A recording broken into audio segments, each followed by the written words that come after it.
রাজবন্দীদের জবানবন্দি বইয়ের মোড়ক উন্মোচন উপলক্ষে বিএনপি চেয়ারপারসনের গুলশান কার্যালয়ে এই অনুষ্ঠানের আয়োজন। অনুষ্ঠানে বিএনপির মহাসচিব মির্জা ফখরুল ইসলাম আলমগীর বলেন, ফেসিবাদের বিদায় হওয়ার পর ক্ষমতার লোভ ঢুকেছে একটি স্বার্থান্বেষী মহলের মাঝে।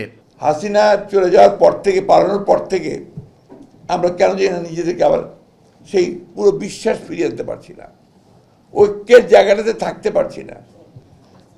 কি দুর্ভাগ্য যে এখন যেটা শুরু হয়েছে এটাকে আমি মনে করি এতটুকু সুস্থ ব্যাপার না, অসুস্থ একটা প্রতিযোগিতা শুরু হয়েছে ক্ষমতায় টিকে থাকবার জন্য। আর ক্ষমতা তো টিকে থাকবে তখনই যখন এটাকে তুমি সেটেল করতে পারবে, স্টেবিলিটি আসবে, স্থিতিশীলতা আসবে। তিনি বলেন, গণতন্ত্রের পক্ষের শক্তির মাঝে ফাটল ধরাতে নতুন করে ষড়যন্ত্র শুরু হয়েছে। কিন্তু বিভক্তির রাজনীতি যেন আমরা না করি।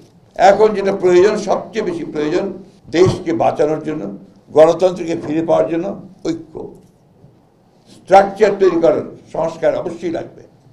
কিন্তু সেই সংস্কারটার যে পেছনে যে শক্তিটা লাগবে সেটা হচ্ছে একটা নির্বাচিত পার্লামেন্ট, নির্বাচিত সরকার। এটা ছাড়া সংস্কারকে কখনো লেজিটিমেসি দিতে পারবো না। আমরা আহ্বান জানাবো দেশের সমস্ত গণতন্ত্র প্রেমী মানুষদেরকে, স্বাধীনতার মানুষদেরকে যে আপনারা ঐক্যবদ্ধ থাকবেন, বিভাজিত হবেন না। আর আমি রাজনৈতিক নেতা কর্মী যারা যেখানে কাজ করছেন সবাইকে অনুরোধ করবো, বিভাজন সৃষ্টি করবেন না। মুক্তিযোদ্ধাদের যথাযথ সম্মান প্রদর্শন করে কথা বলারও আহ্বান জানান মির্জা ফখরুল।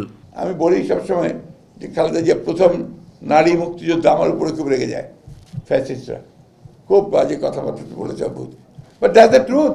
জিয়াউর রহমান সাহেব যখন আপনার চলে গেছেন বিদ্রোহ করে, তখন তিনি একা তার দুই পুত্র সন্তানকে দুই হাতে ধরে বোরকা পরে বেরিয়েছেন ঢাকার উদ্দেশ্যে। এই লড়াইকে, এই সংগ্রামকে আমরা কেউ গুরুত্ব দেবো না, মূল্যায়ন করবো না? এসে তিনি ঢাকাতে গ্রেফতার হয়েছেন পাকিস্তান সেনাবাহিনীর হাতে।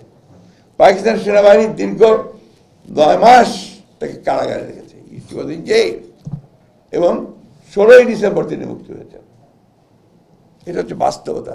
তিনি যদি মুক্তিযোদ্ধা না হবেন, মুক্তিযোদ্ধা কি হাসানুল হক ইনু আর আপনার ওই আমির হোসেন আমু, যারা ওই যে আপনার 8 নম্বর থিয়েটার রোডে বসে বসে মুক্তিযুদ্ধ পরিচালনা করেছেন। ইউসুফ আলী, মাই টিভি, ঢাকা। আমাদের যে